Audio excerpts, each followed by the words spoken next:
Hey, Jesse. Hello, Lindsay. What are you drinking today? We made some 40 Bloody Marys. We did. And I guess. Oh my God. Are you malfunctioning? I guess we can say that in a British accent because I just found out that Bloody Mary was an actual female that killed a whole lot of people. Yeah. So if you follow me on TikTok. Wow. Drink About Something pod _Lindsay.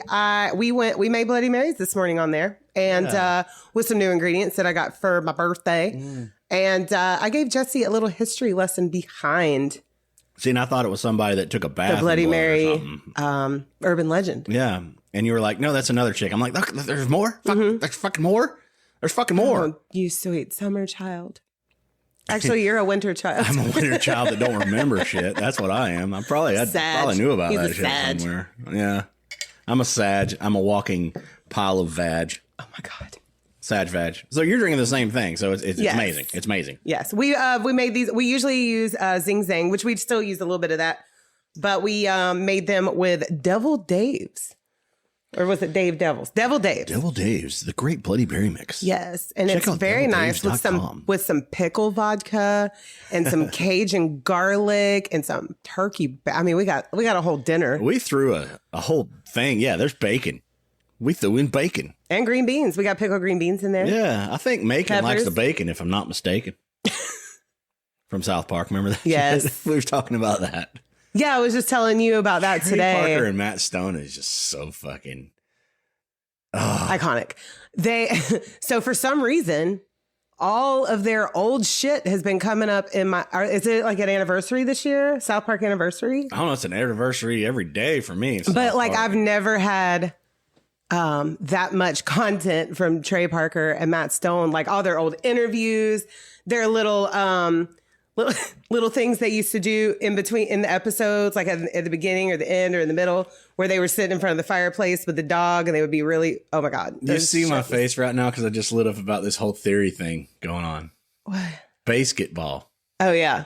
What if the Savannah Bananas is like the dawn of that whole theory? Oh, yeah. Oh, because people are getting bored at sports, certain sports. And I was literally telling Jesse that the other night because I don't like sports, but I would go see Savannah Bananas or the Party Animals any day. You're selling out fucking Wrigley Field and stadiums. You're selling out stadiums. You're adding theater to sports, and it's basketball. It's amazing. Yeah, true. It's basketball. So they had it figured out right. But in basketball, they used a basketball. They made a whole sport in its own. It was what if this? Well, they took baseball, iconic. I'm not shitting on baseball. Okay, American iconic. It's just boring. At this stage, golf is boring. I mean, yeah. This is my humble opinion. Sorry. What if there's a dawn of it? Now, Adam Sandler just put a little something in there too, right? Oh yeah. So, what if there's a dawn of professional?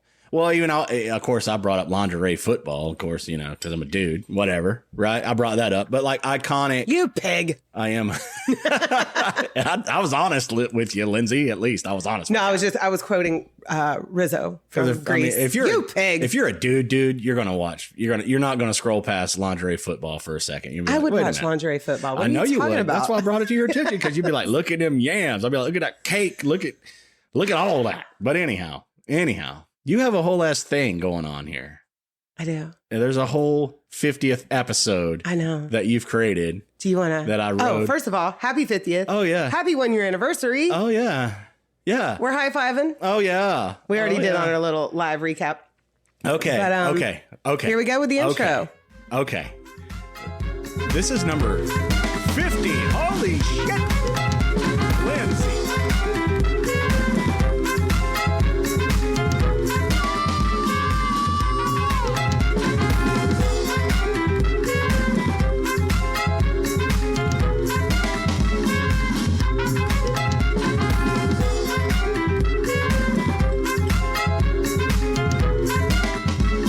So, I mean, I turned that up to 12 on that. I was Jimi Hendrix on that one. Sorry if I blew up any speakers. I had it crunk all the way up, dude. I did all the way. Because we are 50. I'm all the way up. We're not 50, but our podcast is, well, yeah. 50th episode. Our podcast is 1 year old. We're babies. Yeah. This will be our official 50th episode. Now, we've put out way much more. Mm-hmm. But this is our 50th episode about an episode, about a case. Classified as a case episode type. Mm-hmm. Your thing. Well, fire the fuck off, Lindsay. Shit, I'm ready to strap in. I heard this is going to be a shitty one again. First of all. What made you feel old this week? My old is watching Silas. Okay, and we just brought up South Park because that's probably coming later on. We're trying to keep him away from so much because there's just so much, right? Mm-hmm. It's hard. But he does watch Beavis and Butthead, and he's all asking me questions. I'm like, I'll tell you later what this stuff means because he's way too young. God, he's too young.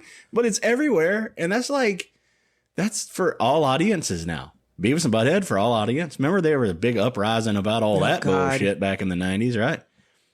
Anyhow, if you are a true Beavis and Butthead fan, back in the day, they had this song called If I Only Had a Brain by MC 900 Foot Jesus. What a name. Isn't that cool? But we love like that style of music because I played some at the dinner table last night that it goes bow, ba-down, ba-down, ba-down, down, ba-down. It's just like all the shit we love, the Bloodhound Gang and shit like that. Like we love that kind of that groove and that, that drive. And he's rapping in the background. He's got this whole goofy rap thing going on, like Macklemore or something. Mm-hmm. It's really cool. So watching my son do that, and that song's at least 32 years old. Come on.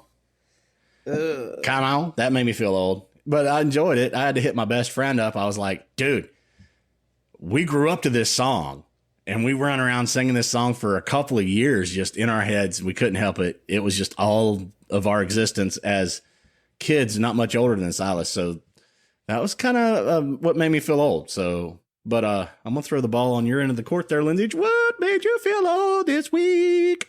So, when we were talking about shelling peas in front of the TV with newspaper down.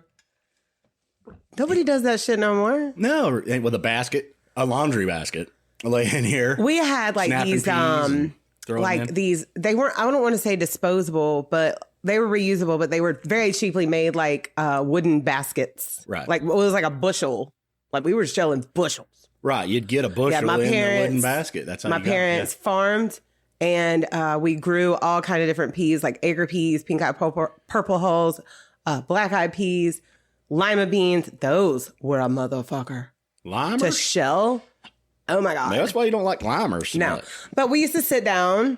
I love lima beans. What are you talking about? I love lima beans. We need to get some limers. Yes. Some limers. But we sit down in front of the TV, shell peas, watching Wheel of Fortune, Jeopardy, and then whatever, show was on that night. And it was Roseanne and Sanford and Son. And I wasn't allowed to watch. No. Yeah. I was say I wasn't allowed to watch Roseanne. So it was probably like TGIF or Dr. Quinn, Medicine Woman. And there was a show before that called, don't forget, Paradise. Married with Children on my end over here. Yeah, you got to watch all the cool shows. Yeah. I did not. I had to sneak those. Is there a deep-seated jealousy that you have? Because really? You got to hate in your heart, let it out. Not really, because I've been able to watch all those shows as I've been older. Yeah. You know what was really cool, though, as far as Lindsay and I's relationship, is watching her get to grasp and embrace so many different things that she was sheltered from. And she just lights up. Like, she's living the moments like I get to relive it through her that I've already forgot about. I'm like, dude, I used to have this enthusiasm about all this music and all these horror films and all this stuff. And she's finally just blossomed into this person that is just grasping some certain things. And I'm like, dude, I get to relive this because you're so lit up about it. I feel it again. It's still, you keep me alive, Lindsay. You are life. But it's cool though, because even though it made for a very awkward childhood that I was sheltered from, I am glad that I did get to experience a lot of things for the first time as an older person, because it makes more sense than it would have to me as a kiddo. So even though I did because I would get home and I had to be by myself for an hour before my parents would get home from work, and they would play reruns of Married with Children, Roseanne, Cheers, shit like that. So you did get it. Yeah. I did get it, but I didn't get it like in a row. I had to watch it kind of all over the Here place. and there, yeah. So when streaming came out, that's what I was doing. You was on it. I was binging all those shows, front to finish. I watched Cheers, Frasier, Roseanne, and even all the shows that I grew up with that I did watch week to week, like Step by Step, Family Matters, Boy Meets World. Yeah. Saved by the Bell. Saved by the Bell. Yeah. So when was the first time, though, that you have watched, we'll say, Texas Chainsaw Massacre? Here in this house. Really? Yeah.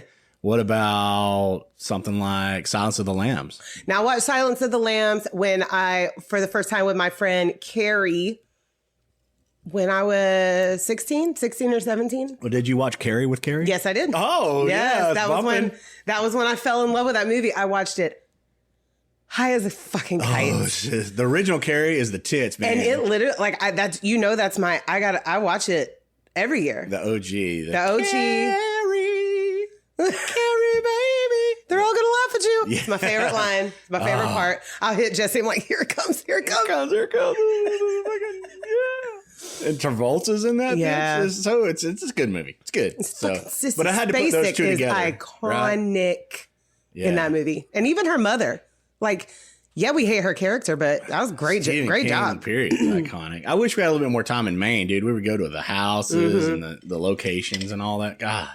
But we're going to have a great time in Maine.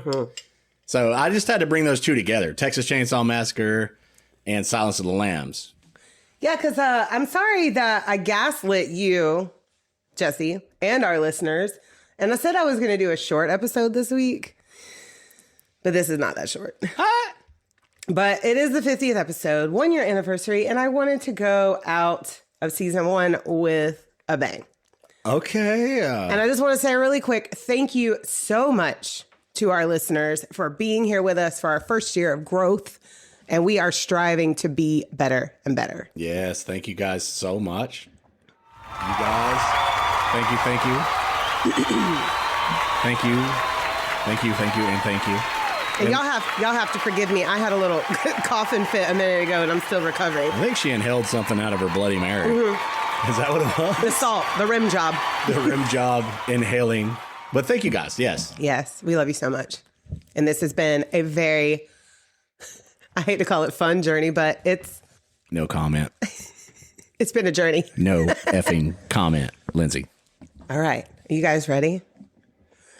Yeah, sure. Fire a fucking way here. All right. It's spooky season. You're sitting down with your popcorn or your snack of choice on a crisp fall evening with your favorite cozy blanket and some pumpkin flavored anything. And you think to yourself, what shall I watch? Maybe Alfred Hitchcock's Psycho from 1960 or 1998, Silence of the Lambs, Texas Chainsaw Massacre, maybe House of a Thousand Corpses. Ooh. And then you say to yourself, I think I'll just watch all of them. Lindsay, you got to chill out, dude. You're giving me chills right now. Because they were all inspired by the same man. And that man is who we are drinking about today, Edward Theodore Gein.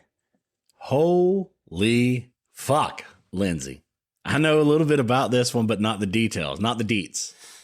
And you just fucking told me that it wasn't going to be this bad, dude. I'm saying that through my tooth. It's this bad. You know what I want? I'm going to have another drink more than what I'm drinking. Because this is going to be, what I'm thinking it's going to be, I'm going to be needing to be drinking. Because that's what I'm thinking. Well, there's a reason why I wanted to go ahead and cover Eddie Teddy here.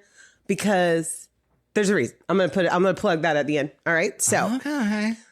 Ed was born on August 27th, 1906 to George and Augusta Gein in La Crosse, Wisconsin. This is our first Wisconsin story. Oh, sweet. Yeah. Taking it to the cheese state. Yeah. I think. Maybe. I'm not sure. I'll have to go back and look. I'm sorry, y'all. Sometimes when I cover these, like, it's so horrific that, like, my mind blocks out the details, like it goes. Like I do. Yeah. Like I do. And then I'll remember them at the most random times. I do. Yeah. Well, Ed had an older brother named Henry. And they were like about 4 years apart. Well, George, here we go with the salad. So George was an abusive alcoholic, and Augusta was very religiously strict. And she thought that almost all women were harlots. All of them. All of them. They all out to get you. And she was, their faith was what she called old Lutheran. I guess that was better than new Lutheran. I mean, she was the depravity of this woman. What about the middle Lutheran? And Augusta, she hated sex. Okay. And she I honestly think, of course, this was told, this story was told by an author, a historian. But I literally think she only had sex the 2 times. Henry was born. She didn't like that he was a boy. So she wanted a girl. Ed came along, wasn't a girl. But she decided to make him girly, her pet, kind of. Dress him up and. Well, no. Oh. I mean, she just was he was what his father would call kind of sissified. He cried a lot. A little much. Yeah, mama's boy. He was a mama's boy. But 100%. What the fuck else is there to live for as you get into adulthood, is having that connection, intimate connection and with the person that you love. And this chick is, I don't know. No. Yeah. George and Augusta were like the most toxic couple. Well, of course. Ever. Yeah. Fuck. And, she considered lacrosse to be a hotbed of moral turpentine and convinced George to move the family to a farm in Plainfield. Now, they had lived on a different farm for a very brief period of time, but Plainfield was where they made their home. Augusta wanted to completely isolate her children and keep them from the evil outside influences. And a 155-acre farm was just the place to do that. And you know what else that makes me think of? Bobby Boucher Obama. Oh, yeah. Everything is a devil. The devil. That's a fucked up salad already, though. I know. But that literally, while I'm listening to the book that I listened to for this case, I kept thinking fucking Kathy Bates was in my head. At the level of manipulation. Oh, yeah, it's horrible. Her manipulation was really horrible. Now, since George, he was pretty much on the sauce the whole time, Augusta would be the hardest worker of the family. Like she did do the damn thing. She was crazy, but she did the damn thing. Crazy. And she had to, because George just wanted to drink and fuck off all the time. Crazy for feeling so blue. I'm crazy for crying, crazy for lying. I was trying. I'm crazy for loving you. I can put my own words to that. Fuck. Whatever. She was lying. Oh, yeah, she was lying about people with her closed-legged ass. Well, the boys would only leave the farm to go to school. And even if they would try to make friends, Augusta would go on and on and on about how horrible they were and how bad their entire family was. So they couldn't even have friends. Augusta had some shit happen to her too. There's something. I don't know. She's from Germany. I don't know. I don't know. Who knows? Something. So this led Ed, and Henry too, but mostly Ed. It led to him having very poor social skills. And his teacher would say that he was very odd, and he would do things like just randomly laugh, like he was laughing at his own jokes that were like playing inside of his head. Right. Yeah. Just creating his own happiness in some way. Well, this was early signs of schizophrenia that he will be diagnosed with later on. Oh, so he wasn't doing it healthy. He wasn't just trying to create. But this diagnosis would happen way too late. Oh. So George Gein would die of heart failure on April 1st, 1940. Follow the timeline, okay? I'm trying. And Henry, I just started with it. Got it. Well, you started in 03. No, I started in 06. That's when Ed was born. 06. But I'm talking about follow the timeline from now on, okay? Okay. So George Gein dies of heart failure on April 1st, 1940. Henry and Ed were in their late 30s, still living at home. So Augusta, she had accomplished what she wanted to. She had completely isolated her sons. Well, Ed, he almost got a chance to see the world through a military draft. But after his initial evaluation, the military did not draft him because he had a skin growth on one eyelid that impaired his vision slightly. Oh. So he was sent back to the farm. So I always like to point out some kind of turning point. That could have been a turning point for him to get into human society. Could have been. Shit was going on. Could have been. Could have latched on and been a decent person. Right? He's in his almost 40s. Yeah, he missed it. He's never been away from home. Oh. And you imagine how fucking horrific that would be to grow up like that. But I know. And it's like, there's That's not a lot. part. You wouldn't know any different. No. Well, I'm saying there's not a lot about their life until after George dies. But that's a long time to be without friends. Isolation. To be without a partner, a mate. This story, I mean... Deep-seated. It makes me really fucking sad. Yeah. Really sad. Part of it. That's sad alone. God. Yeah. After George's death, Henry and Ed would go on to do odd jobs around town, because they were never a family of very good means. They grew just enough crops and just enough livestock slaughtering to make it. Ed would even babysit kids as he related to children better than adults. He had a very young, immature mind. He was made to stay in that area, in that area of his life. Didn't get out of it. And even though Augusta belittled and abused Ed, he was completely obsessed with her. But Henry, he was sick of Augusta's shit, and he was ready to get out and had finally met a woman he was planning on moving in with and marrying. This woman was divorced with 2 kids. So, of course, to Augusta, she was an evil harlot. That didn't matter. Henry was ready to fucking go. He was ready to get out that farm. Now, Henry would tell Ed that, he also needed to meet someone, get out of the house sometimes. And, hey, man, your obsession with our mom, it's kind of weird. And Henry would say mean things about Augusta, things that were true, but Ed didn't like that. And how dare Henry speak ill of their mother, their wonderful mother, in his eyes. Well, on May 16th, 1944, it's 4 years from George's death, okay? Ed was burning some fields to get them ready for planting, and the fire got out of control. The fire department came right away to help get it under control. And after the fire had been put out, Ed was like, OMG, where's Henry? But it was weird because he said he didn't know where he was, but then he kind of led them right to him. So a search party was formed and they found Henry face down in the fields, and he had been dead for some time. Ooh. But he wasn't burned. Ooh. Yeah. So Henry's death, I think he was exactly 40. Henry's death was ruled as heart failure and later listed as asphyxiation, possibly due to smoke in the fires. I don't know. But no foul play was suspected, and there was no investigation and no autopsy was performed. So now it's just Ed and Mama.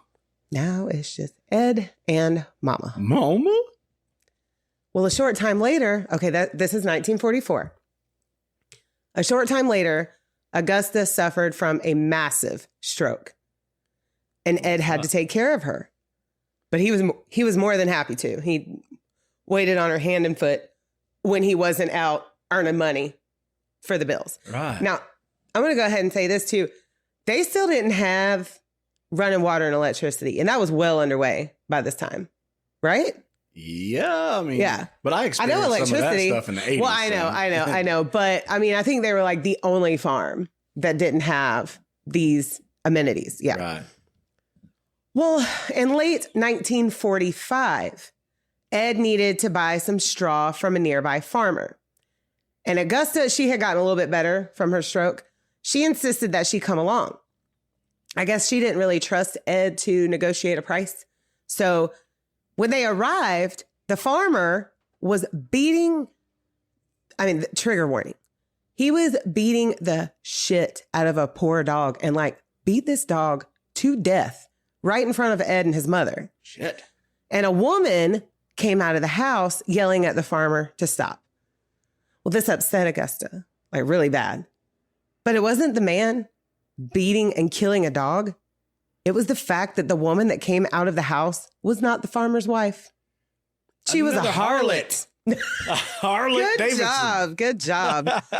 He is not reading my notes. Yeah. Oh, the harlots. She was so upset that this farmer was shacking up with a woman without being married that she suffered a second stroke. Oh my God. And died. Right there? Not there. A few days later. Fuck. On December 29th, 1945. Right? Yeah, it was literally like a few days later. Double. Listen, don't get involved in other people's business. It will kill you. Poor Ed Gein Boucher over here. No, that's a movie plot altogether. This is literally a movie. We've watched them. I can, dude. I can feel it coming in the air. Ed Gein. Yeah. So Ed, he was devastated. And because this was his only friend and what he would call his one true love. And now he was all alone in this world. All alone. So this is 1945.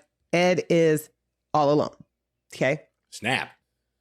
It said that he was inconsolable.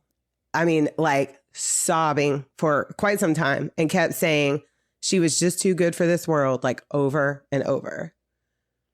And after the death of his mother, Ed descended into madness. A little bit deeper. I mean, I think he had already been there a little bit, but he just went really further and further into his own head. Okay. He boarded up all the rooms that his mother had used in the house and never used them again. All of them. He wanted to preserve them like she was still there. What's that plot? Damn, Lindsay. What's that plot? Psycho. Psycho. Yeah, mom's probably still up there. Mom spaghetti. Is mom still up there? No, mom is not still up there. Well, okay. But I mean, he treated her like I'm almost. Okay, we'll get there. Okay, so the rest of the house that he would use would become that of nightmares. But we'll get there too. He would use one small room for himself and the kitchen where he would just eat a shit ton of pork and beans. Pork and beans. All the gas. And you know, that made me think of, which is a little bit of a light shed on this darkness, is still Magnolias when they were buying the pork and beans for Drum. They said Drum likes pork and beans. He eats them with everything. Everything. And then they just pile it up like 19, 20 cans. We're not feeding them for the whole year. I love me some Steel Magnolia. Yes. Man. I love some Weezer, man. God, I love her. What was the chick flick that I talked about earlier today? And you were like, I've never seen it. Oh, fuck. Oh, Nell. Nell. Mm-hmm. Oh, yeah. We got to watch Nell, Lindsay. Anyhow. I'm surprised I've never watched it because I love Jodie Foster. Yeah. I watched her. Like, I even loved her in the first. I loved her in the first Freaky Friday. Yeah. And that's another one that, like, they were secluded, too. They had to come up with their own language and everything. Appellation. Yeah. Oh. And they came up with their own language and everything. So. Oh, I didn't know it was that deep. Oh, you didn't know? I better shut up. Go, Lindsay. He would read a lot of pulp fiction and adventure stories about Nazis and cannibals. Oh, of course. They always fucking go there. Why the fuck they always fucking go there? He became obsessed with this one woman named Isla Koch. And she was known as the bitch of Buchenwald. Fuck. Here we go. Or maybe it's Buchenwald. Oh, either way. I don't know. But Ira Koch. She was a German war criminal that used the skin of tattooed prisoners to make lampshades and other items. That's a real fucking thing, dude. You can buy that shit. This is what she looked like. Human skin lampshades. She was a little war criminal, yeah. She looks like it. I'm going to post a picture of her in our stories, too. A little fucked up espionage shit going on over here with her, huh? Doing some dirt. She was a harlot. Yeah, there was I could probably do an episode on her, which I may get to later on. She'll be. I did put her on my list. Yeah, that'd be cool to tie that back together. Yeah, she looks pretty rough. And maybe talk about the one that what's his name? Ian Brady was obsessed with too. That was a whole different woman. Why in the fuck do they always go toward fucking Nazis? Well, that's what I was gonna say. So Ian Brady and then Meyer Henley also, because he got her into the Nazi thing, and then Jim Jones. Yeah, and now Ed Gein. Why? And this isn't it on the ones that were obsessed with Nazis either. It's very fucking strange. Why? I don't get it. Is that your resort? Well, like I said, his mom was German. Yeah. So I don't know. There's a lot of deep-seated nasty experience that happened. You know, World War I and II. Like there was. I mean, why would you be on their side though? You know, never. Yeah, never. Well, I mean, there's a lot of shit that goes on. I know. Globally, politically, and there's a lot of things that we don't understand. We never will. Yeah. Don't feed into none of that shit. Fucking just be good people. Shit. In 1951, Ed would start receiving a farm subsidy, and he would still, because that wasn't enough, he would occasionally work for the municipal road crew, and he would crop thresh. I did not look this up. I meant to. I had it in my notes and everything. Do you know what that is? No. Crop threshing. Well, anyway, he worked for a crew with that. Let's look it up real quick. Municipal. Well, I know what the municipal road crew is. They do bridges and stuff like that, right? Pretty much. Yeah. I mean, infrastructure. Yeah. Infrastructure. Sure. Yeah. And then, okay, so crop threshing. Hold on.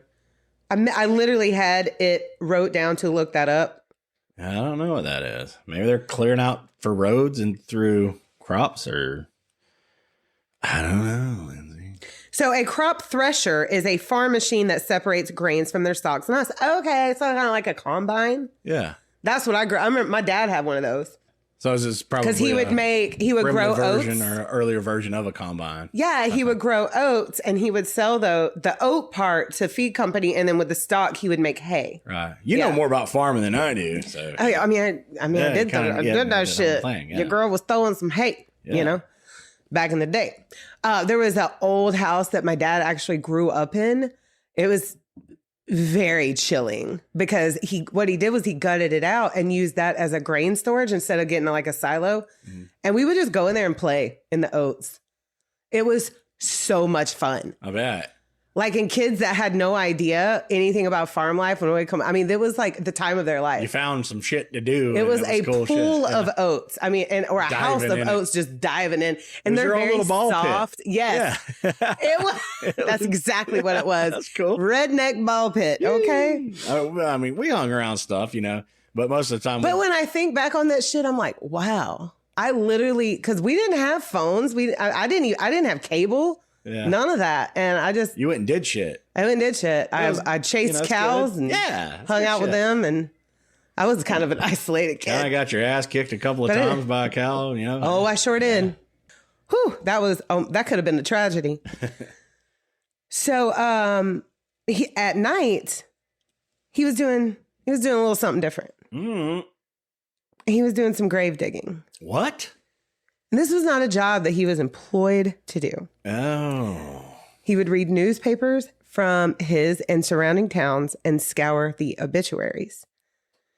In a disassociated state, Ed would find where freshly buried bodies were, dig them up, and take them back to his house, and use some of them for some projects that we'll talk about later. And not only did he looked in the obituaries for freshly, deceased. He wanted them to be older and look like his mama. Fuck. Yeah. Nancy. No. Now, Ed, he didn't really get out much, but he did have dinner with a family that he did some farm threshing with or for. That was, we're going to talk about that couple a little later on, but he would go to a place called Hogan's Tavern. And he didn't really drink much. We kind of fancied the Hogan's Tavern owner, and her name was Mary Hogan, who was twice divorced, and she looked a whole lot like Augusta Gein. There was a part of him that actually despised Mary Hogan because she was so impure, and how dare she look anything like his precious mother while being such a harlot. No harlot's going to look like my mother. And she used foul language. Oh, clutched my pearls. I would have never made it in this time period. We would have been some harlots in this hoe. Harlots. I mean, we would have been, what was the one? Jim Jones's mom, the chain smoking bitch that wore pants in like the 20s. Yeah. And cussed like a sailor. She was damn sure a harlot. Whew. On December 8th, 1954, Seymour Lester walked into Hogan's Tavern and Mary was not there. She was gone. But there was a pool of blood on the floor. He ran to the nearest house and called the chairman of Pine Grove because I guess all these little areas clustered together. Hogan's Tavern was in Pine Grove, but it wasn't far from Plainfield. Right. And so he called the chairman of Pine Grove, and then he called the sheriff at Stevens Point. The shell casing was from a .35 caliber, and they could tell that the body had been drug outside, but there was no body. I'm thinking that Ed did some dirt here. Mary Hogan would be missing for a few more years. Woo.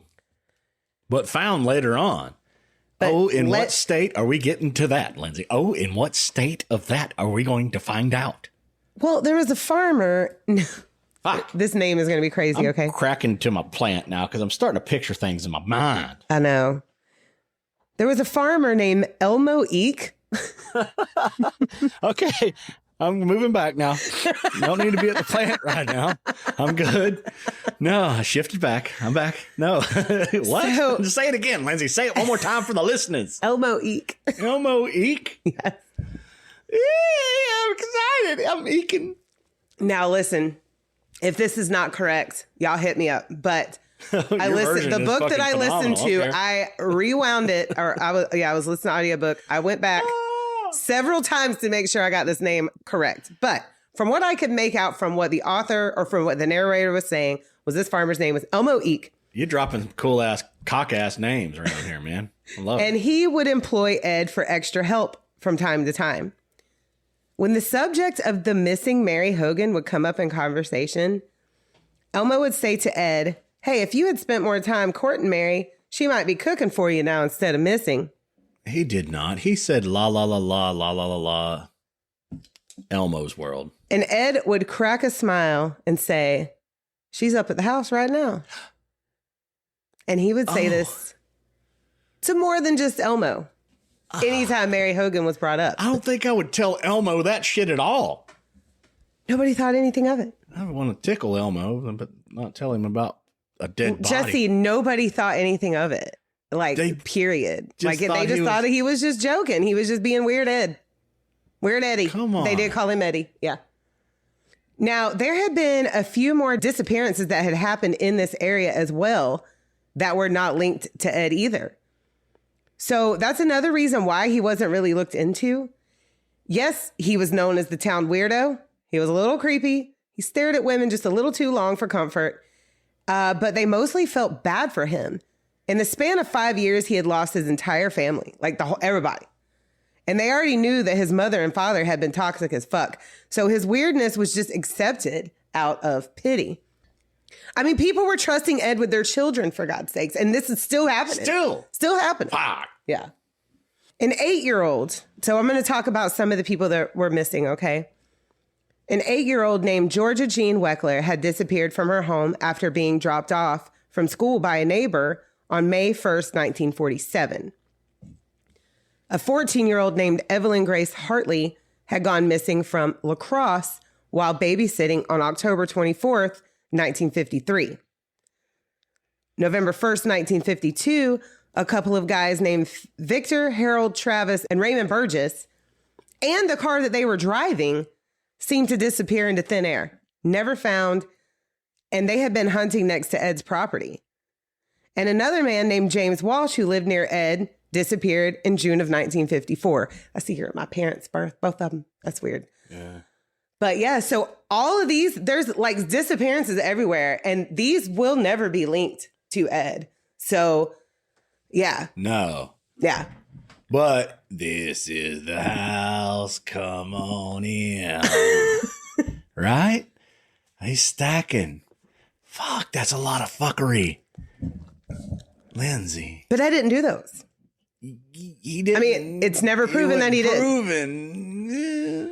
Shit was happening though. So the couple I was talking about earlier, their names were Irene and Lester Hill, and they owned a little store and would have Ed over for dinner from time to time because Ed helped him with chores and farming, and he was also friends with their little boy Bob. Well, he wasn't little; he was like a teenager.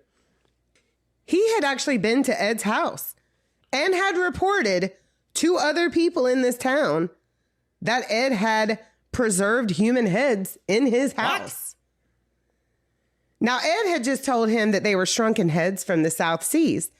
Like he had ordered them through a catalog or some shit. And Ed seemed like someone who would have something like that. So again, no one thought anything of it. Just another weird thing from a weird guy. Somebody come get her. Like, dude is over there. No. This ain't right. You don't have a house with some shit like this in it and get away with it. I'm going to go ahead and I'm going to rub your arm. Are you fixing to dump shit on me? I need you to grab positive energy from the power of the plant. Because the rest... I'm going to ride Elmo's wave still. Elmo, eek! All right, we're going to have a brief, funny break before we get into the horror. Yeah, but I'm running out of funny now. I'm already out of it. I'm out of it again. I've switched lanes, Lindsay.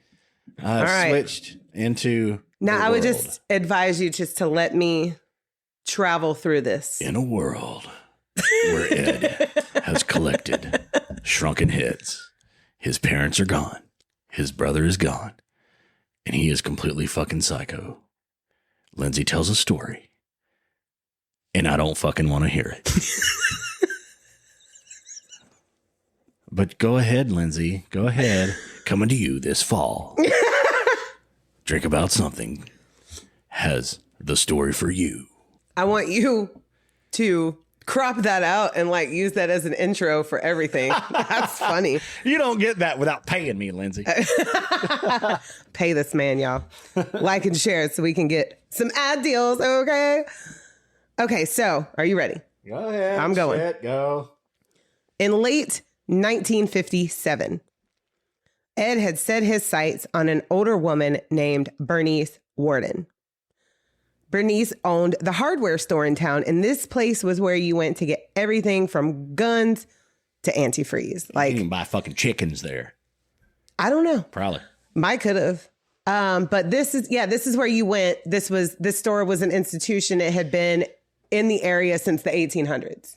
Oh, and we're in 1957. Chickens there. Yeah. You could probably order some hounds from that son of a bitch. Redfern Groves. Well, Ed, he had been kind of hanging out there a few times, and he had even asked Bernice if she wanted to go down and hit the new skating rink, that was in a nearby town. Oh. Yeah. I mean, they're old. Like, don't go roller skating. No, I'm just kidding. I still want to roller skate. Are they in their like 40s or 50s? How old are they now? Ed is now 51 and Bernice is 58. Let's go roller skating? No. These are simple town folk, man. That was probably like, when did roller skating even come to be? Look it up. I'm going to do it. I would say like hey, Google. 50s. Holy shit. So the first roller skating rink in the United States opened in 1866 in Newport, Rhode Island. Wow. So it was probably popular in their area. I need to brush up on more history. Yeah, I wouldn't have thought it would have been. No, this was almost 100 years later. Dang, yeah. Whoa. Yeah, we're in 1957 now. 100 years before that, it was. I did not know that. That's mind fucking blowing. Yeah. If you thought that, hit us up too, because I thought like the 50s, or maybe 40s, but like they were, remember it was popular with the drive-in theaters and things, or drive-in everything. The rest, the Sonic type places or whatever. You'd park your car and the chicks would come up with the roller skates and shit. I know. I'm really sad. I mean, I've come to know about myself. I used to think that I was born in the wrong era, but no, now that I'm older, I'm like, no, I was born exactly when I need to be. I love the time that I was born. But it would have been cool for drive-in movies to be more popular and for the roller skating to your car with your food type shit to be popular.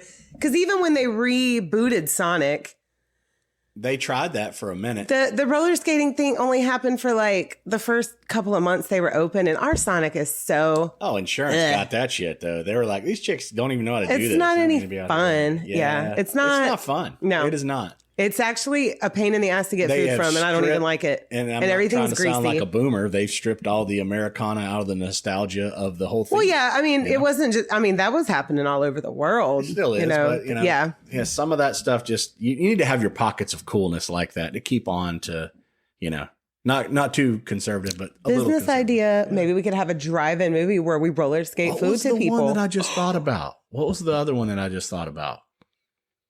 Oh, an app that plays like Broadway shows and stuff on your TV, right? They probably already have that. We just probably hadn't discovered it yet. Because we were on Tubi, right? And yeah, he was like, what about not Tubi? Not Tubi. And you just play like independent and Broadway shows or even smaller local shows like Gainesville's Hippodrome stuff. Yeah. That would be cool. I'm hacking on your story here. You got some shit to drop. I do. All right. You just gave me the lowdown on the skinny. So hunting season was set to start on November 16th in 1957. And on the 15th, the store was quite busy. Everyone was getting their supplies and things like that. Well, old Eddie, he was in the store that night, and he said he was going to return the next day with a jar or a jug or something like that so Mrs. Worden could fill it with antifreeze for him. Her son, Frank, was also in the store, and Ed was like, hey, Frank, you going hunting tomorrow? And Frank was indeed going to go hunting. So he knew Miss Worden would be there by herself. Oh. So the next morning, Ed was the only person in the store because everyone was out hunting, and he purchased his antifreeze. But before he left, he asked Miss Worden if he could take a look at the guns. And she was like, sure, go ahead. Because why wouldn't she? So he was looking at a .22 caliber rifle. Just so happened that he had bullets for this gun in his shirt pocket. He loaded his gun, and as Miss Worden was looking out the window, he shot her in the back of the head and took her to his house. Fuck. He had also taken the cash register, the whole cash register, and made the store look like it had been robbed. Now, he also did this, I forgot to put it in the notes, at Hogan's Tavern. He just like slightly ransacked it to make it look like a small time robbery. Right, where he could get away with it, get the heat off from him. Smart. I guess. Fucking horrific. Shit. So no one heard the gunshot. Not even the people that owned the Phillips gas station across the street. Right. If it's a .22 rifle, it's not that loud. Really? I didn't know. Yeah. I don't know shit about guns. Deuce. Yeah, small caliber. Fuck, that sucks. Well, later that day, Frank, her son, he comes back and he talks to the owner of the gas station who told Frank that he had seen the Warden's work truck. Try and say that really fast. Warden's work truck. He had seen that truck leave around 9:30 that morning. Like they had their own little, it was probably like little Chevy painted up. Warden's. Right. It drove off. So Frank was like, what the fuck? She never said she was going to close early. So he goes into the store. He sees that it had been ransacked, like I said, just a little, and the cash register was gone. And then he sees a trail of blood from behind the counter to the back door. And he immediately calls Sheriff Art. I think the way to pronounce it is Schlee. Art Schlee. So while he was waiting for the sheriff to arrive, he sees the receipt for antifreeze for Ed Gein. And that was the last purchase. So he knew Ed had been hanging around a lot lately. Yeah, right around that time, yeah. So Art Schlee, he was a new sheriff in town, by the way. I don't know if he was new in town, but he was new to the force. And so he brought along the chief deputy, Arnie Fritz. Well, Frank tells them that, Ed was the last person in here. There's a receipt showing it. So we got to go talk to Ed. And they were skeptical, though, because they're like, Ed? Really? Because this guy, he was very, like I said, like most people just felt sorry for him because he was very quiet. He worked hard. He worked harder than, I mean, like anybody could depend on him. He was babysitting people's kids. Right. You know what I mean? But they go up to the farm anyway. But he's not there. Ed was at Irene and Lester's house enjoying a nice supper of fried pork chops, boiled potatoes, macaroni, and pickles. No, because we ate pickles with everything.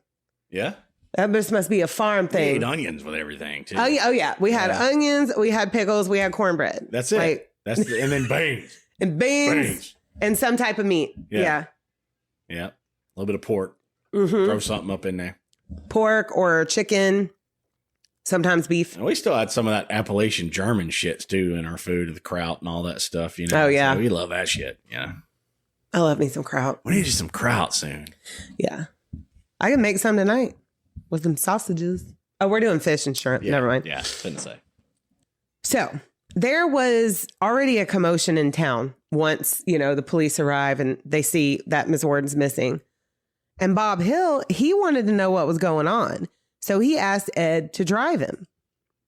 Well, while Ed was waiting for Bob in his car, the sheriff pulls up and asks Ed just to give a little rundown of what he had been doing that day.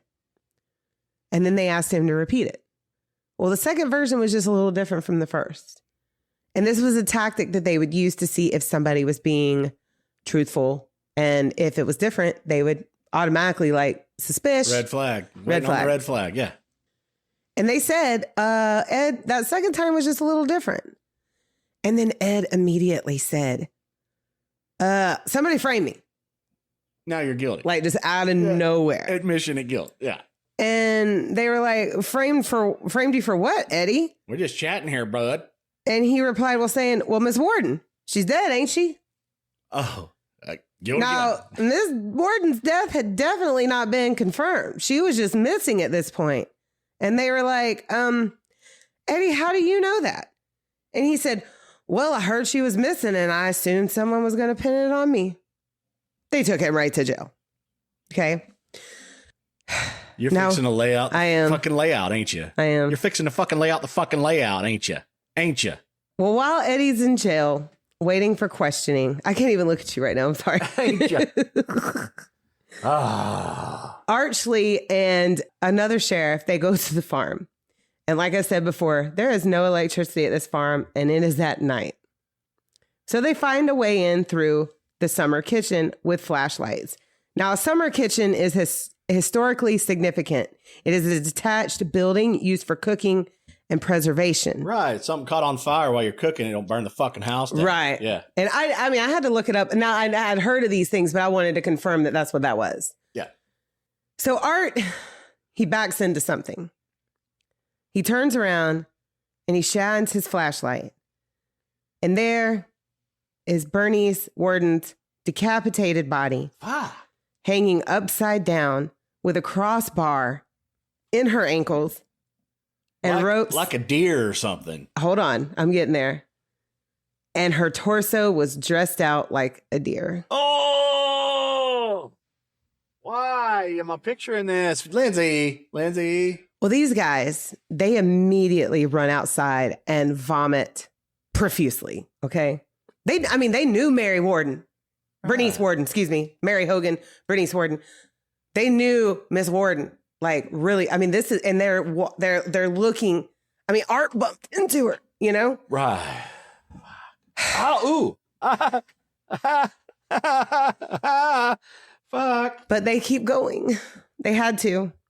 And they start cataloging long into the night of horrors that they would probably never get out of their head for the rest of their life. Oh, who would? They go on to find, this is going to be a long list, okay? Whole human bones and fragments. A wastebasket made of human skin. Human skin used as upholstery on several chairs. Skulls mounted on his bed as bedposts.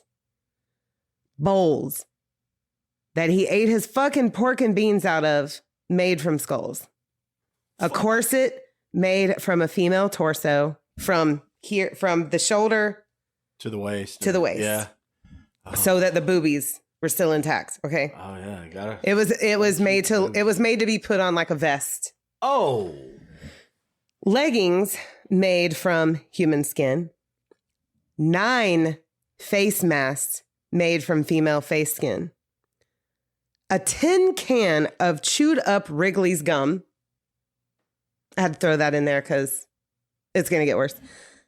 Then they found Mary Hogan.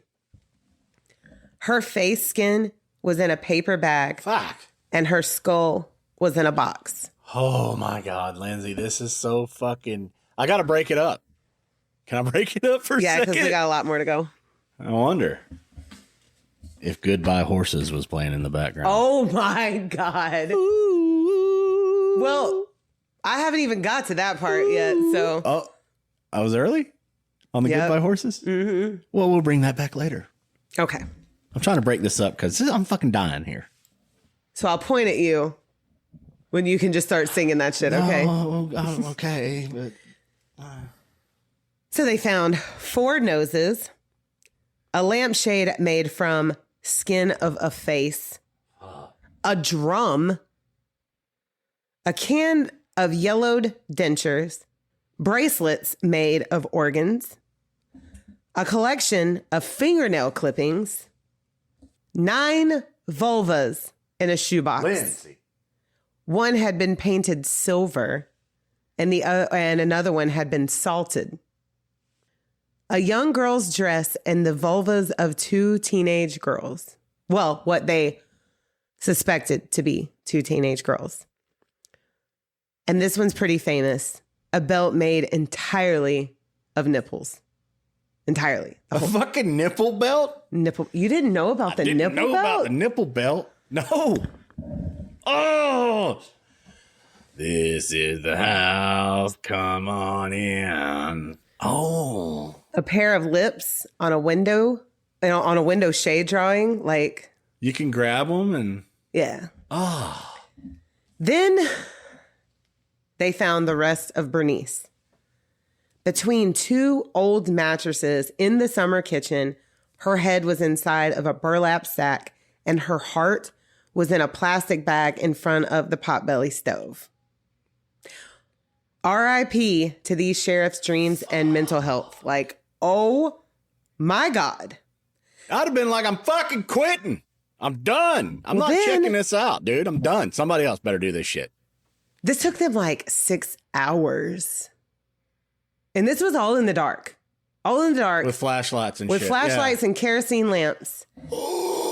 But then... To find it in the dark in this fucking creepy old farmhouse. Fuck. Well, this was somehow even more horrifying to them.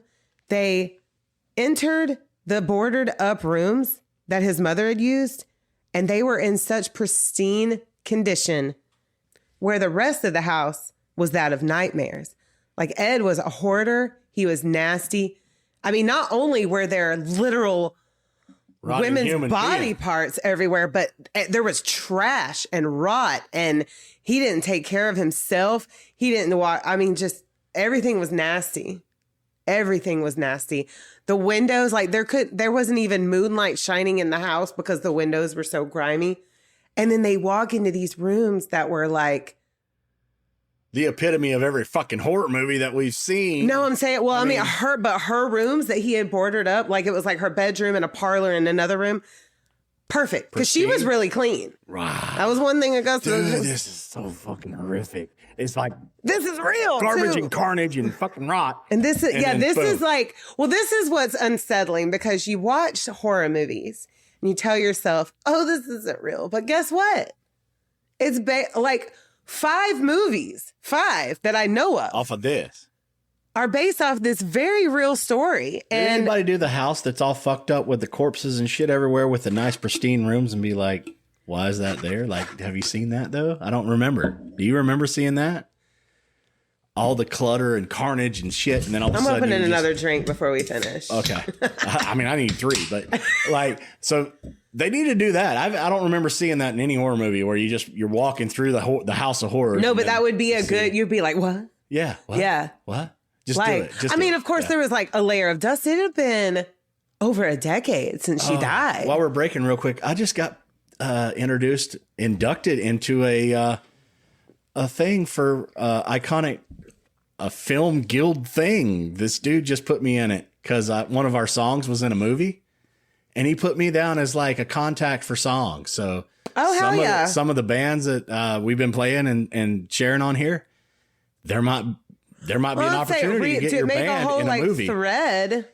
Yeah, I got a whole bio. Send me your scariest songs. That would be great in a horror movie. Link. Yeah, okay. I'll send you my link because now I'm part of like a contact for getting songs and movies. You heard it here first, guys. Yeah, it just happened. Holy shit! Thank you, Chris.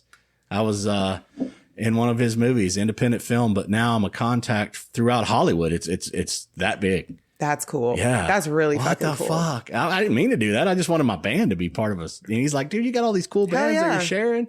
We are to hit these bands up and put them in movies. Well, because metal is great for horror movies. Fuck yeah! I mean, it's perfect. Yeah, and independent metal is even better. One of our favorite artists has literally made songs from horror movies. Mm-hmm.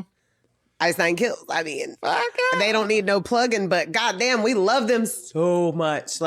But if we can grab a tragic or a Defy the Tyrant and put them in a movie. I'm just saying that band made songs about horror movies. Yeah, that was their theme. But metal songs are great to put in horror movies. The best movies have metal music in them. Like our DNA, right? I mean, and then Rob Zombie. I mean, he's made a whole. I mean, so many fucking cool ass movies have some badass music in it. Well, and then we've got to talk about Rob Zombie movies. I mean, he literally made a movie based off of this guy that I'm talking about right here. Yeah. Yes, he did. All right, get back at it. I'm not trying to talk about myself here. Shit, I'm going to the plant though because I'm picturing too much right now. I'm putting it in a horror movie theme though because that's what it is. Well, I have kicked off spooky season. We'll just put it that way.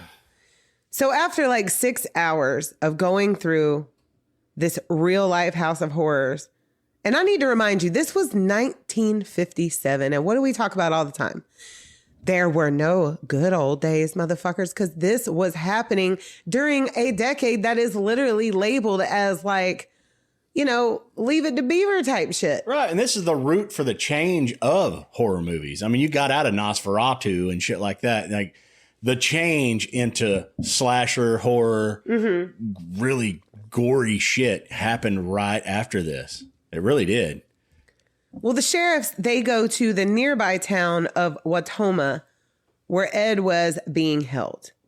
They had been hopeful that he would just confess to everything, but instead he had just been really silent. I mean, this is a very sick man. I mean, I need to make this very clear. I do not sympathize with this man's crimes. Never.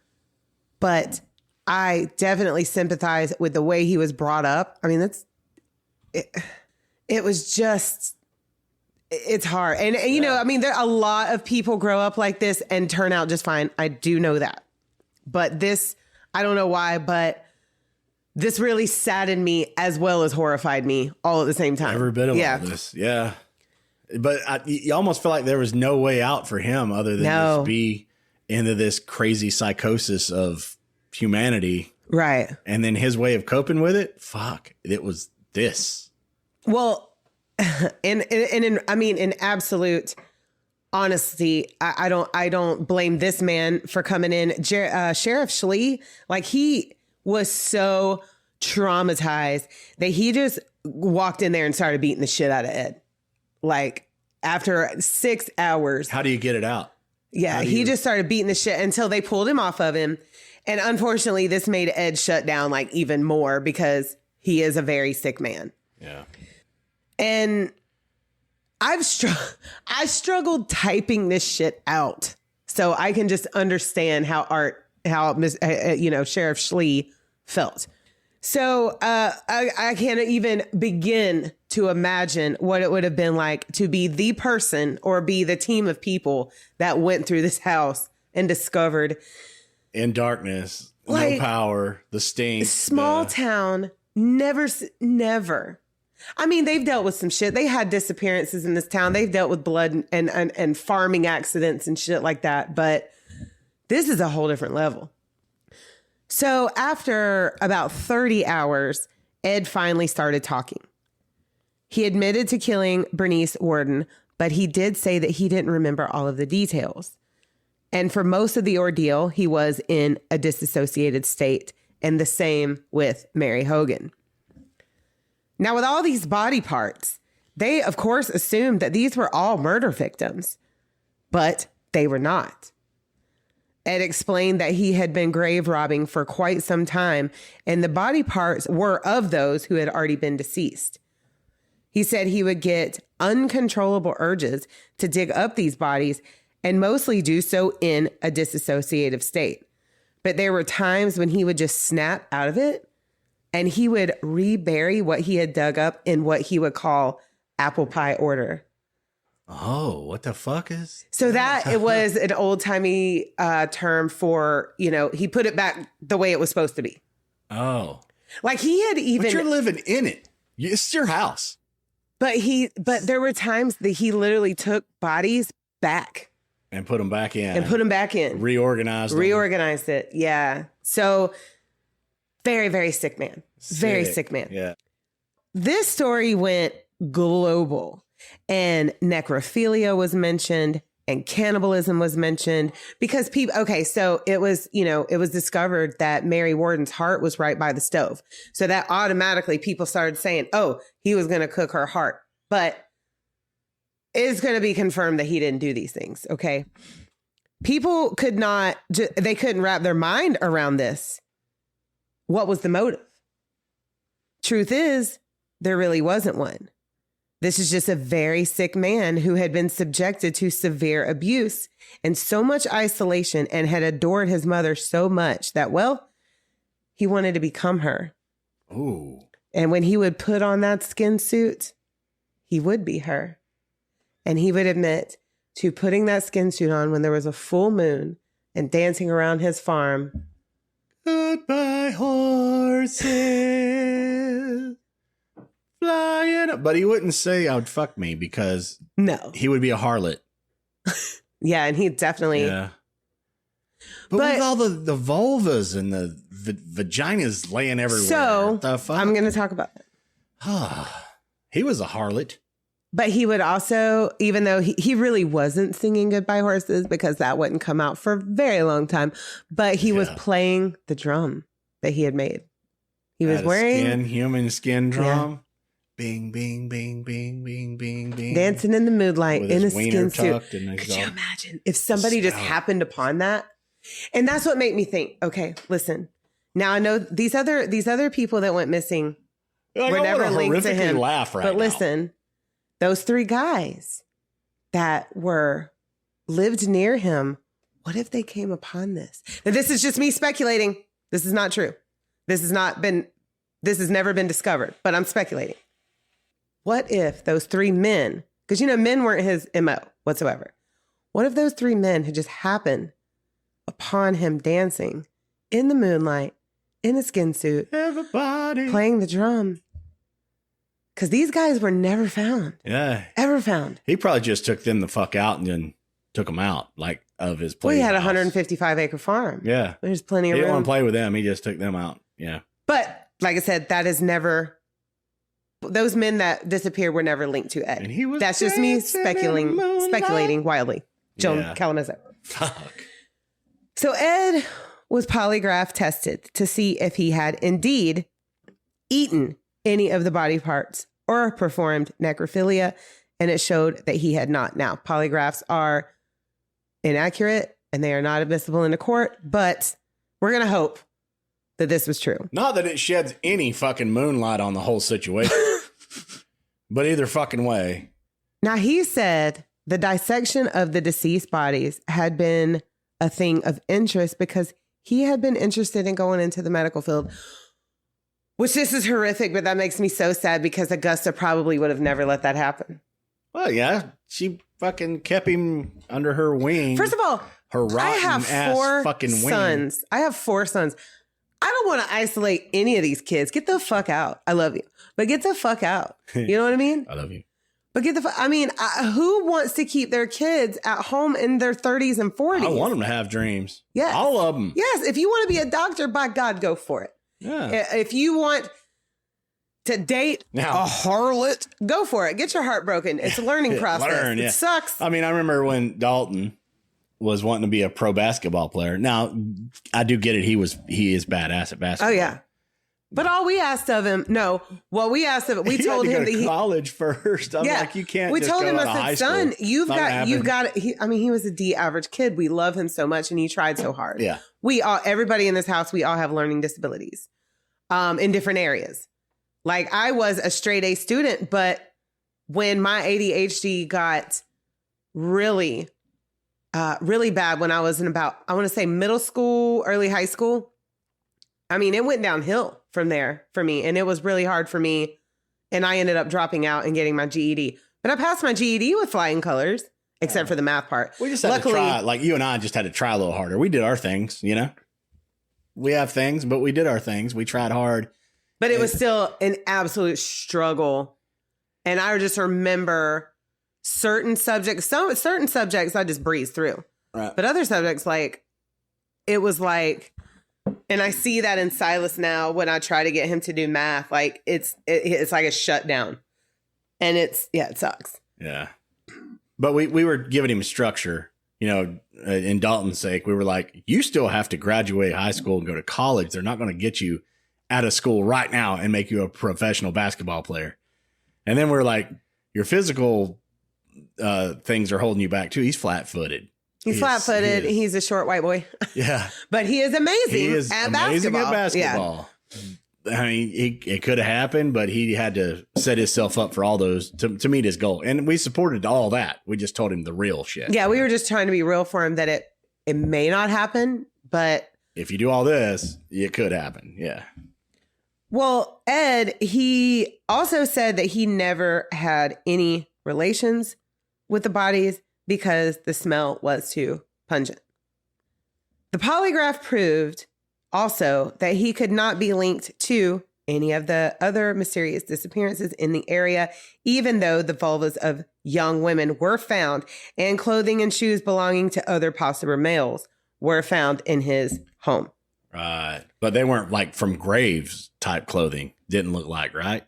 I don't know. There's still some mystery here. Yeah, the forensics back then too, you know? So right. There's a whole different fucking aspect. Well, and after they took pictures of everything in the home, they went ahead and disposed of it. Because fucking house down. Yeah, well, we'll get there. Yeah. So Ed, after the press had been begging and begging and begging, Ed was allowed to go through his house with reporters to give a room-by-room tale of all of his horrific acts. So before going to trial, Ed had been officially diagnosed with schizophrenia, and he was sentenced to life in a psychiatric institution. He was first sent to Central State Hospital for the Criminally Insane, which is now the Dodge. It's either Dodge or Doge. I'm going to go with Dodge. Dodge Correctional Institution. And he was later sent to Mendota. That sounds familiar. Mendota State Hospital. Yeah. I typed it out, but I'm like, did I type that right? So we're going to say Mendota State Hospital. He died of lung cancer on July 26, 1984 at the age of 77. Jesse, we were 2 years old when Ed Gein died. I was 2 years old. You were 3. Isn't that wild? I don't know what it is in my mind that like I associate our livelihood with serial killers. Yeah. Because it's wild to me because you live in a small world. You live in your own little world of your family. Happened while you were alive, Jesse. But this happened like why, because we grew up to believe that everything was wonderful before we were born. And it was not. And I'm like, I want to, like my parents would just absolutely remember the Manson execution? That was a big thing while we were alive. I mean, Ted Bundy, fucking Jeffrey Dahmer. We're going to do that for our 100th episode. Ted Bundy's going to be a big deal because it hits real close to home around here. I don't know if I'm all right. I mean, but we got 50 more episodes to go. Yeah, 50 before I cover him. Ones. We hope you guys really have been enjoying our podcast, by the way. We were just talking about that and just the time and effort that we're putting into all this and just sharing the content. I'm getting good feedback from people. I'm enjoying it. I mean, that are listening. At times I don't enjoy it. I got to be fucking honest with you, fucking Lindsay over here. I got to be fucking honest. I know. There, bud. But still, at the same time, I'm enjoying being able to put this out, having the opportunity for me and you to, because I mean, other than what's on the mic that you're hearing, you know, Lindsay and I this is a good connection for us in our relationship too. So it's a good thing that we're sharing these horrific things, because we do believe somebody's going to take something from this and it's going to save their life one day. You know? And I hope so, because me being a podcast listener has opened my eyes, and it has also made me more aware of my surroundings. Right. And it hasn't made me paranoid by any means, but it's just made me more aware of surroundings, because that's kind of a main staple really behind everything that we're doing here. You know, if there's something that happens and get yourself out of some kind of situation that we're talking about, one person out of this, I'll do this shit for the rest of my life. If it saves one person, you know? So that's a positive that I can hang on to, and I can take it, Lindsay. I can take it for that point. Now I might walk away and cry like I did the last time, because you broke me really bad. Well, there's some coming up. We'll see what you say then. But we're gonna have a few. I'll take it on the chin for it, though. Take it on the chin. Okay. I will. All right. I'm here for you. The Gein farm was going to be auctioned off in 1958. That's just 1 year after this happened, right? And rumors were spreading that it would become a tourist attraction. But it just so happened that the Gein house burnt to the ground right before the auction. And since the fire chief was Frank Worden, Bernice Worden's son, it wasn't considered a matter of urgency. Yeah, leave that motherfucker there. Let that bitch burn. Let her burn. Well, over the years, people wanting to collect souvenirs from the Butcher of Plainfield, that's what he would be nicknamed, they have chipped away pieces of his gravestone, and I will be putting the picture of that in our stories, where you can literally see pieces of his gravestone chipped. Yeah. That iconic. They're going to get something. And in 1959, the fictional novel based on Ed Gein called Psycho was published, and then Alfred Hitchcock made a film about it, which was remade in 1998. And that, of course, the character based off of Ed was Norman Bates. And then you have Leatherface from Chainsaw Massacre, Buffalo Bill from Silence of the Lambs, and this one I did not know about. Also, Garland Green from Con Air was inspired by Ed. Really?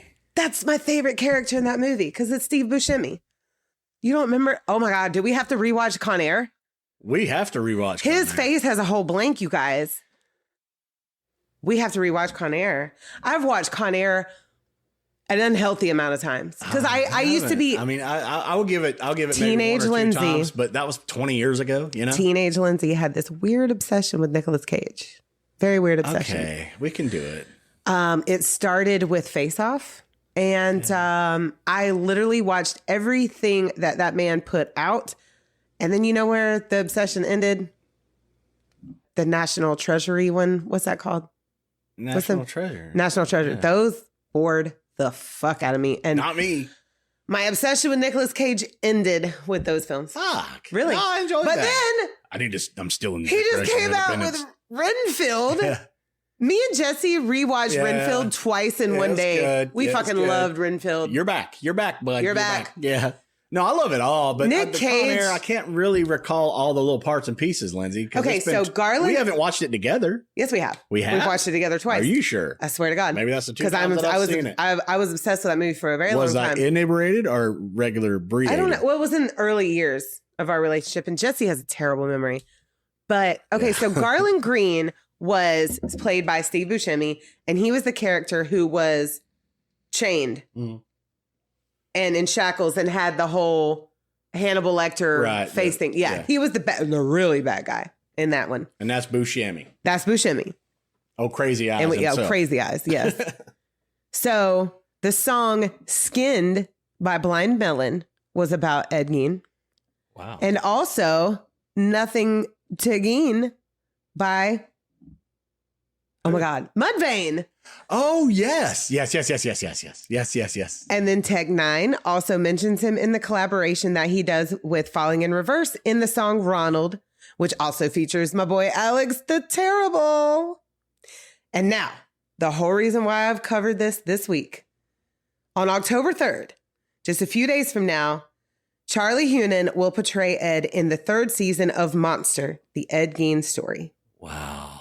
So I had to cover it. It's a circle. It's a circle. Yeah. And I am really excited because they did a really good job with Dahmer to the point where it was hard for me to watch that shit. Oh, yeah. And we haven't even covered Dahmer yet. We actually stopped. I stopped. I stopped too. Yeah, I stopped. So yeah, you guys listen to this and then read the book, Deviant by Harold Schechter. He also wrote the book that I listened to about Belle Gunness, which was called Hell's Princess.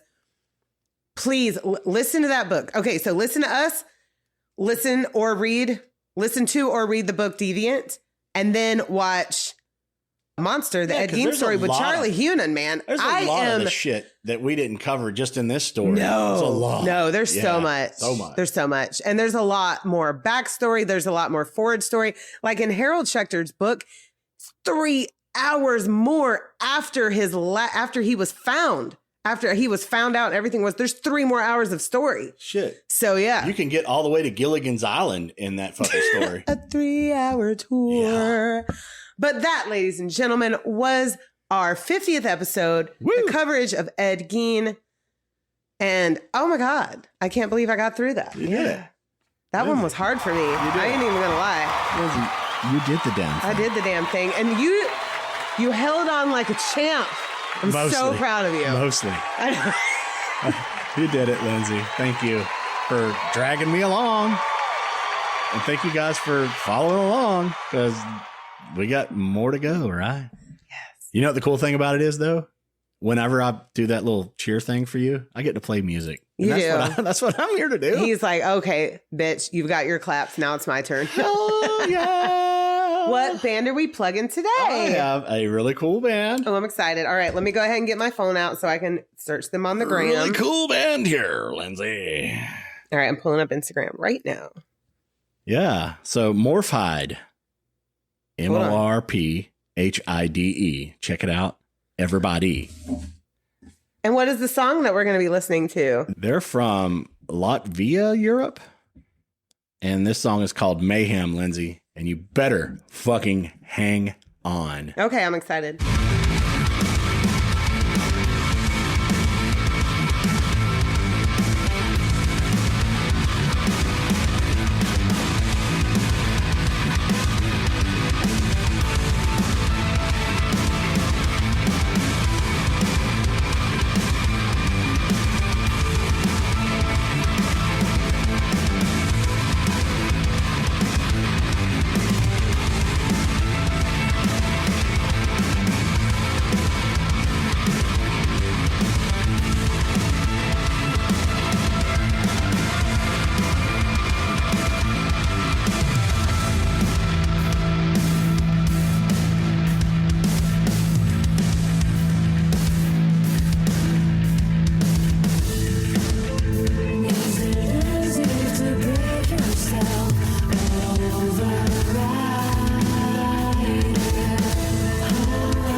love them so much. Oh my God. Follow this amazing band on Instagram. So many. And they have links to their Patreon, their music, their merch, their live, their shows, everything right there.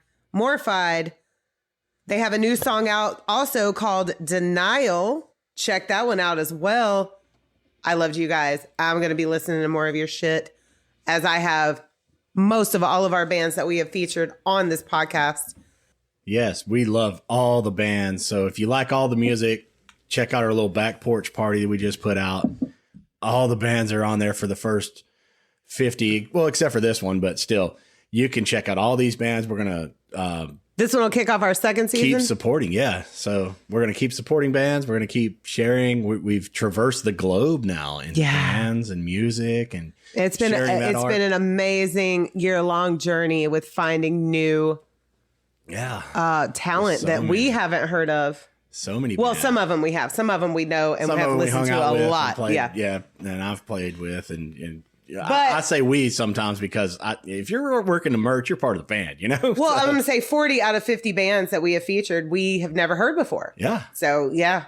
It's awesome to be able to share that. And that's our palate cleanser behind all of that. Right. So that we get to share music and, talent. And you know what? I'm down to do comedians. I'm down to do anything. Mm-hmm. Poetry. We'll share your art, Absolutely. We love it all. Yeah. We love it all. Love it.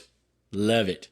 And if you have a play, like a community theater play that you want us to come attend, we're down. We love that shit. We need to do more of that also. Oh, yeah. You can tell a little backstory about your play real quick and a narrative behind it or whatever, summarize whatever you got going on. Come join our podcast. Because we love us some theater. We love the theater. I made Silas watch Hamilton yesterday. When I came in, he was watching it. Yeah. I had to get on to him, of course, when I came home. Well, he had a rough week. Yeah. He had a really rough week. And I don't know. He's the fourth kid. The baby. Yeah. He's the baby. And I'm older. And I wanted to seclude him to his room for the rest of the day. But I'm like, you know what? I let him sit in there for an hour. Yeah. And he played piano and shit like that. And then I was like, you know what? I want you to watch Hamilton. Because and I didn't want to make it as a punishment. I wanted to make it as an assignment. Yeah. History. Because this is about Alexander Hamilton. Yeah. And also, Lin-Manuel Miranda is a genius. He wrote it. He plays Hamilton. Fucking hell, it's great. You're on it. You're on the Hamilton stuff right now. Well, it's fuck cool. Yeah. Do you know it took me, and I don't know why, but it took me 2 really good watches of Chicago to lock into my absolute obsession. I'm not there yet. I like the history with Chicago. I'm not there yet on Hamilton. But and it was also that way with a couple other musicals that I love. But it was like I had to go back to it, and I've been that way with Hamilton. Like with the first time I watched it, we were kind of distracted. We were dozing in and out. We were just kind of having a lazy day in bed that day. And now I've watched it 2 more times since. So we'll see how I am in a few months from now. I'll probably be fan geek girling like you over here. Yes, Lindsay, Hamilton. Well, and then Yay! I also, Yay! I want to do the skit with you now. And then it'll be like not even cool anymore. Well, Hamilton's always going to be cool. Yeah, but the whole skit you've been talking about is on like social media and stuff. You're like, Jesse, I really want to do that. You even said it today. You're like, I want to do that. I'm like, the song won't get out of my head. Okay. What is it? How's it go? Go ahead, do it. You know you want to do it. Alexander, come back to sleep. I have an early meeting out of town. It's still dark outside. I know. I just need to write something down. Yeah, that's in my song. That's in my head. Everybody, that's what's been going on in my house all the fucking time. And what's so cute is Lin-Manuel Miranda loves it. How could you not? You put this art out into the world, and now there's a whole huge trend on TikTok of women dressing up, and men are doing the lady some part. Some of the dudes are playing the not dudes some of them. They're all doing it. Yeah, that's cool. I will never scroll people past popping out of shit, laundry baskets and shit, just fucking going into the dryer. Or I will never scroll past a Hamilton TikTok. I could never disrespect that. All that. I'm gonna watch it. I guess that's a lot of people bounce back in good ways because just like I'll never skip a Chicago. Something as crazy as this shit here, or go through some kind of drama or trauma or whatever, they can bounce back. If you got something you can bounce back from and be healthy, hey, you do your thing. Well, not too long ago, there was a whole Chicago trend with, oh, yes. Oh, yes. Yeah, I remember that one. Reach for the gun, the gun, for the gun. I'm about to break out into dance right now. So with that being said, yes, we're going to go ahead and sign off because we got a whole back porch party to do for our 50th episode. Yeah. And we're going to be grilling. Yeah, we're recording ahead of time. The whole thing. Yes. All the good stuff. Thank you, Lindsay. Thank every single ear that our podcast has made. Yeah. Keep listening. Share us. Because we love you and we hope you love us. Yeah. And we hope you're in your ears. And I mean, you know what? If you don't think that you have time to listen to a podcast, you do. Put your earphones in, clean your house, exercise, do your laundry, go on a road trip. Those are all fantastic. Perfect. Go on a walk. It's perfect. It's perfect. Yeah. And it makes it go by so fast. I know. Our whole trip, as you're hearing this now, we're in New England. So literally, we are literally in Washington, D.C. Yeah, we're podcasting the whole way up and down. We're just doing our thing. And I'm excited to keep on cracking on here, Lindsay. 50 in. I really want you to listen to the rest of Damien Eccles' book. And I'm also, I want to do some honorable mentions of the books that I've listened to. We're going to be cracking on this trip. Yeah. So Damien come along with us. Eccles' life after death needs to be heard. We're going to have some cool shit to share with you next because we're literally staying in an iconic house that is just true crime. Yay. Yes. Up and down. We're going all the way up to Maine and back. So Eastern Seaboard. Wow. A lot of driving. Bucket list. So come with us. All the time. Check out all of our stuff, socials, everywhere. The website. Just come along with us and share us because we want to build, right? Yes. That's what we want to do. Lindsay Sambaugh, Jesse Sambaugh. Drink About Something Pod _Lindsay on TikTok. We're Drink About Something on Instagram. DrinkaboutSomething.site. All your platforms. Anywhere you subscribe to listen to music, our podcast is there also. And everybody has YouTube. And all these bands. Everybody has. Yeah. And YouTube in your face. Gen Z. We're even on Audible. Yeah. We're on everything. Everything. Everything. So JENDSEY on YouTube. You got us. Boom. Yes. That easy. So we love you guys so much. Yes. Thank you for this journey. Thank you for coming along. And we'll see you next week. Yes. Bye.